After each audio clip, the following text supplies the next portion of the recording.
അടിമകളല്ല, നമ്മൾ ദൈവ മക്കളാണ്. അതുകൊണ്ട് പ്രിയപ്പെട്ട ദൈവജനമേ, അടിമകളാകരുത്. ഒരു പ്രവചിക്കുന്ന വ്യക്തികളുടെയും അടിമകളാകരുത് നിങ്ങൾ. ഏതെങ്കിലും പ്രസംഗങ്ങൾ കേട്ട് അടിമത്വം സ്വീകരിക്കരുത്. ഏതെങ്കിലും പ്രസംഗം കേട്ട് അതിൻ്റെ അടിമയാകരുത് നിങ്ങൾ. വീണ്ടും പറയുകയാണ്, ഏതെങ്കിലും പ്രസംഗങ്ങൾ കേട്ട് നിങ്ങൾ അതിൻ്റെ അടിമകളാകരുത്. ചില അത്ഭുതങ്ങൾ മാത്രം പ്രസംഗിക്കുന്നത് കേട്ട് അടിമകളാകരുത്. സാക്ഷ്യങ്ങൾ പ്രസംഗിക്കുന്നത് കേട്ട് അടിമകളാകരുത്. വചനം പ്രസംഗിക്കുമ്പോൾ വചനത്തെ സ്വീകരിക്കുന്നവരായിരിക്കണം. അത് പുത്രസ്വീകാര്യമാണ്, അടിമത്വമല്ല. നിങ്ങളിൽ പലരിലും ഈ കാലഘട്ടത്തിൽ പലരും പല വ്യക്തി പൂജകളിലേക്കാണ് പോകുന്നത്, വ്യക്തി ആരാധനകളിലേക്ക് പോകുന്നു. വചനത്തിന് മാറ്റു കുറഞ്ഞ് പ്രസംഗിക്കുന്നവന് മാറ്റു കൂട്ടിക്കൊടുത്തുകൊണ്ടിരിക്കുന്ന കാലഘട്ടമാണ്. പാടില്ല. ദൈവമാണ് മാറ്റുകൂടി നിൽക്കേണ്ടത്. കർത്താവായ യേശു മിശിഹയാ, പ്രസംഗിക്കുന്നവനല്ല.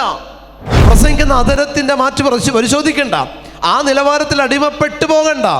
ആ ഒരു വാക്കിൻ്റെ വാചാര്യത്തിൽ നിങ്ങൾ അടിമപ്പെട്ടു പോകരുത്. മറിച്ച് വചനത്തിൽ മാത്രമേ ശ്രദ്ധയൂന്നാൻ പാടുള്ളൂ. പ്രസംഗിക്കുന്നവർ ശ്രദ്ധയൂന്നരുത്. വഴിതെറ്റിക്കും പിശാച്, വഴിതെറ്റിക്കും. ഒരാളുടെ അഭിഷേകം കണ്ട് നിങ്ങൾ മാനസാന്തരപ്പെടരുത്. അവരിൽ നിന്ന് പുറപ്പെടുന്നത് കേട്ട് നിങ്ങൾ മാനസാന്തരപ്പെടരുത്. വചനം കേട്ട് മാത്രമേ മാനസാന്തരത്തെയും അഭിഷേകത്തെയും സ്വീകരിക്കാവൂ. വചനം കേട്ട് അതിൽ നിന്നേ പരിശുദ്ധാത്മാവ് നിങ്ങളിലേക്ക് പ്രവേശിക്കണം. അതിൽ നിന്നു മാത്രം. വ്യക്തിപൂജകളിലേക്ക് പോകല്ലേ. ചില വ്യക്തികളിലേക്ക് മാത്രം കോൺസെൻട്രേറ്റ് ചെയ്യല്ലേ. ദൈവീകമല്ല അത്, അതിൽ ദൈവത്വമില്ല. കാരണം വചനത്തെ കോൺസെൻട്രേറ്റ് ചെയ്യണം.